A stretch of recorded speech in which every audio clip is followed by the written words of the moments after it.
What's going on, everyone? My name is Under the Radar and welcome back to another video. Pokemon Sword and Pokemon Shield are two of the best Pokemon games that we have ever gotten in the Pokemon franchise. And because of that, one of the most important questions you can ask yourself when starting your adventure is, which starter Pokemon is the best? A lot of people want to choose the best starter Pokemon to make it to where they have the best Pokemon in the entire game once they've beaten the game. A lot of people want to know which starter is the best in competitive and which one they should try to breed first when going for competitive Pokemon. And some people are just curious as to what other people's views are on the design of the starter Pokemon. So in today's video, I'm going to be going over which starter Pokemon is the best in those three categories: in the competitive standpoint, in design aspect, in my opinion, and finally in the run through of the game. So let's talk about the easy one first because it's my opinion. Which starter Pokemon looks the best? To me, coolness is one of the biggest aspects to Pokemon that I like. If a Pokemon is cute or cuddly or fluffy, typically I don't like it. If a Pokemon is meant to be big and scary and mean, I don't like it. I tend to like the Pokemon that are cool, that are suave, that have a nice little sleekness to them. So all of these starter Pokemon fall into the category of starters that I would like. Now when you take a look at Sobble's final evolution, I'm just going to be judging on the final evolutions, by the way, because I think the final evolutions are the only ones that really matter whenever you're playing through a game. Sobble's final evolution, Inteleon, has some weird aspects to it. First off, why is its hand on its hip? I don't like that. That's weird to me. Immediately, I don't like it. However, whenever you think of like other design aspects of it, it does have some other really weird aspects. Like, what the heck are those hands? Why are those hands so big? Why does it look that? Why does it have such big hands and such a thin body? It's not a wide receiver. It doesn't need to have big hands. The other thing that I don't really like about it is I don't really like its upper half of its face. I don't like that design of it. I think it looks weird, and whenever it goes for its signature move Snipe Shot, it looks dumb. I don't like it. However, cool aspects of the design do need to be talked about. One, I love the sleekness and slimness of Inteleon. I think it looks really cool. I also love the little like cape things on its back. I think that's really cool, and that way whenever it falls into battle, typically you're able to see it like almost flutter down as if it's trying to catch itself and slow itself down. I think that's really cool. Overall, Inteleon's design, I give it like a solid 5 out of 10. Not my favorite, not a Pokemon that I would go for, definitely my least favorite of the three. Next, let's talk about my second favorite starter in this generation, Rillaboom. Now, Rillaboom I think is unbelievably awesome. I think it is one of the coolest grass starters we have ever had. I think the coolest grass starter, aside from this, might have to go all the way back to Sceptile, Gen 3, maybe. Yeah, so it's been a long time since we've had a grass starter that is this cool. I love the bulkiness design aspect of it. I love how it's like, it's sleek and it's slim, but it's muscular at the same time, so it's able to look like it's a powerful Pokemon while also looking like it's not a slacking sloth-esque Pokemon. I also love the fact that this Pokemon carries around a drum that it can like tuck on its back. I think that is incredibly badass, and I think that is something that is 100% one of the coolest designs we've ever had for a starter Pokemon. I also love its move animations and the way that it like beats its drum as it's attacking, and I love the way that it looks. I love its move. I love everything about this Pokemon, except for one thing. What the hell is that hairstyle? Why does it have that hairstyle? That is stupid. I get that it's trying to look as though it is a rocker's gorilla and that it has long hair because it's a drummer and drummers like to... I get it. Okay, I get it. But at the same time, it looks dumb. Hate it. Hate that aspect of Rillaboom. If it had a different hairstyle, This might just beat out Cinderace for my favorite Pokemon of the starter trio in this game. Because of its hairstyle solely alone, that's kind of a whatever, I give it a 7 out of 10. If it had a different hairstyle, it would be a solid 9. So let's talk about the best starter design-wise, my opinion, in Pokemon Sword and Shield, Cinderace. So Cinderace, I think, is unbelievably cool. I love the origins of it and how it's designed off of a soccer player or a football player, depending on where you live. I love the way that its legs and its feet are designed. It's shown basically the way a runner would, with really muscular legs. I love its ears and I love its hairstyle. I love the view of it from the back and the way its head looks from the back. I love how tall it is. I love how awkwardly large its feet are to still be a rabbit, but to still be really good at kicking things. I love the white design up top while still having the really obvious fire look of it. I love its move animations. I love everything about this Pokemon. There's one minor detail about it that I think is a little annoying, but it's not as annoying as Rillaboom's hairstyle. That one thing about Cinderace that I can genuinely say I dislike is the way its hands look. Now I get it. It's a soccer player. It uses its feet. It doesn't have to use its hands that often. However, that doesn't mean that you can design its hands to look like nubs. Its hands look like weird little nubby things and look useless. I don't like that. However, as I said, that is not a big deal to me as the hairstyle for Rillaboom, so because of that, I'm going to give Cinderace solely on design an 8.5 out of 10. So design-wise, that's how I feel about every single starter Pokemon. So let's take a look at in-game and which one will help you the most in-game.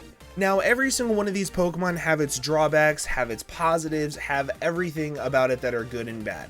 So I'm just basically going to tell you where each starter is going to struggle in game, and if you find that that's a little bit of an issue, or if that's a hole that you can patch up in your team while you're playing through the game, then you can make that decision for yourself. I played through the game 3 times already. I've completed the game 3 times, I've completed the post-game 3 times, and every single time I have used Cinderace. So, I've also played through both versions of the game. So I believe I know which versions Cinderace is really good in, and like the way that it is, and I think I know Cinderace the best. Let's go ahead and talk about where Cinderace struggles. So Cinderace is going to struggle, or Scorbunny's evolution is going to struggle the most at the second gym, and then after that, it pretty much can solo run the entire game. The second gym is extremely hard. All 3 times I lost to Nessa's gym, no matter what measures I took to do it beforehand, I lost to Nessa's gym because it was really difficult for me to get a good grass type or a good electric type before the second gym, which is a water gym. So because of that, Scorbunny and at that point in time Raboot really struggled to get through the storyline for me. However, once I finished that, I was able to use Cinderace to literally almost by themselves beat the rest of the entire game. The only time that it wasn't able to just completely solo a gym was whenever it was the rock type gym, which is also going to be the ice type gym in Pokemon Shield, so it still has really good use, or the dragon gym, which it was still useful because it was able to beat the Duraludon on its own. Also, a little bit of story spoilers. If you're not okay with story spoilers, go ahead and click off of this video now. It is also really good at beating down Chairman Rose. It's also really good at beating down Oleana. It is good at beating down Beatty. It is good at beating down Marnie. All of your rivals, Cinderace has a really good matchup against because it can tank a hit. It's not going to tank it super well, but it can live a hit, and then with its really strong base attack of Pyro Ball, is able to pretty much one-shot almost anything while playing through the story. Cinderace, I do believe, is the best starter Pokemon to go through the storyline.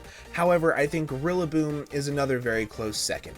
I think Rillaboom is a really close second because going through the gyms themselves, it has a lot of really good matchups, and it only struggles a few times depending on when you're playing through the game. So basically, Rillaboom is going to struggle on the fire type gym, which is the 3rd gym, and it is going to struggle in the ice gym in Shield. Aside from that, it doesn't really struggle that much. It kind of sort of has enough move coverage to be able to beat down most of the gyms, but it is going to struggle in the late game versus both Oleana and Chairman Rose, because it doesn't really have anything to hit either one of them super effectively. So you're going to need to make sure that you have a really good partner with it to be able to hit steel types and all of Oleana's Pokemon. Now, the worst starter to play through the game, unfortunately, is Inteleon. It is one of the hardest ones to use because it can't really beat down either one of the first two gyms. The third gym it can, but after that, if you're playing through Shield, it doesn't really have that good of a matchup versus the rest of the gyms. If you're playing through Sword, it does versus the Rock type gym, but that's about it. It also doesn't have that strong of a move to be able to just power through something. Cinderace has Pyro Ball, which is a base 120 attack, which can do a lot of damage, whereas Inteleon is focusing mainly on Snipe Shot, which is base 80, and then Hydro Pump at a higher level, which isn't really reliable. It also isn't able to hit any of Chairman Rose or Oleana's Pokemon really that hard or with super effective damage, so it does struggle a little bit to beat through them. However, there is one thing that Inteleon is really good at that the other starter Pokemon are not good at that you guys might want to pick up Inteleon for, and that is to defeat the Gigantamax Charizard that you fight at the very end of the game. Neither one of the other two Pokemon can beat that Gigantamax Charizard on their own, but Inteleon can, and if you're worried about the biggest boss in the game, then pick Sobble as you're about to play through Pokemon Sword and Pokemon. Now let's go ahead and take a look at a competitive aspect to see which starter is actually the best. Taking a look at base speeds, we have all of the base speed stats right here, and as you can see, Inteleon is the fastest. It gets good coverage to beat down both of the other starters. However, that is just looking at a starter versus starter comparison. What about versus the rest of the competitive scene? Versus the rest of the competitive scene, Inteleon, though it is the fastest and can beat the other two starters the easiest, it's actually the worst. Reason being, Inteleon does not have that good of a move pool. It does not have the move pool it needs to be able to break through most of what competitive Pokemon is looking at. It doesn't have the capability of breaking through things like Aegislash, Milotic, and other Pokemon like that, while also potentially having a utility moveset. It doesn't have that capability, therefore, Inteleon's the worst. Now, in the middle of the pack, that realistically the other two are going to be amazing before and after their hidden abilities come out. Rillaboom's hidden ability is called Grassy Surge, which sets up grassy terrain, while as Cinderace's is called Libero. Now, Libero is basically a Protean, and if you know anything about competitive Pokemon, you know that Greninja with Protean was the most busted thing in OU back in 7th Gen.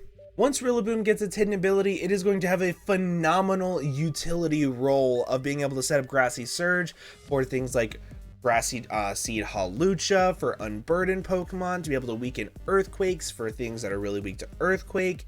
It's going to have really good recovery for itself. It's going to have access to Knock Off and U-Turn. Rillaboom is going to be phenomenal. Base 85 speed. It's able to hit fast, it's able to hit hard, it is able to have a really strong attack in Wood Hammer that is boosted by grassy terrain. It's going to be great, but until its hidden ability comes out, it's middle of the pack at best. Now, it does have a decent move pool with U-Turn, Knock Off, Wood Hammer, Stone Edge. It has a decent move pool, but it's not that great.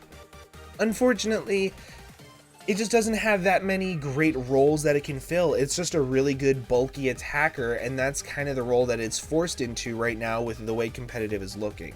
So as with the other two categories, Cinderace, in my opinion, is going to be the best in competitive Pokemon, and here's why. It's a very fast Pokemon, base 119 speed. Anything over base 110 is considered extremely fast. It has access to U-Turn. It has pretty good coverage in High Jump Kick, Pyro Ball, and Zen Headbutt, so it is able to hit a lot of the game for really good damage, specifically Toxapex plus Ferrothorn. It has a nice utility moveset with Taunt, and my personal favorite and what I think is going to make Cinderace a phenomenal Pokemon is its access to Court Change. Now, if you don't know what court change does, it basically flops the entry hazards that are on the team.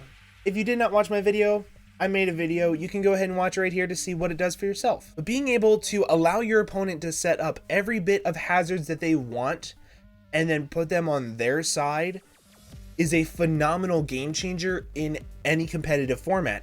And with the new item, the heavy duty boots, it brings really good utility and really good usage to this Pokemon that gets access to taunt, court change, and U-turn, taking no hazards damage, not being affected by sticky webs, and being able to essentially be a pseudo hazard remover. I think that that is absolutely phenomenal, and that makes Cinderace one of the best competitive starters that we've ever had. So guys, I think it comes to no surprise that I think Cinderace is the best starter of the three, with Rillaboom right behind it in a couple really close matches. And then finally we have Inteleon at the bottom of the pack. If you guys disagree with my ranking, please tell me why in the comments below, and also let me know what starter you guys picked for your first playthrough of Pokemon Sword and Pokemon Shield. If you guys found this video helpful at all, please make sure to leave a like down below for me. Also make sure you check out all of the links down in the description below. But with that being said, I'm going to go ahead and get on out of here. Thank you all so much for watching, and I'll see you guys in the next video. Bye-bye.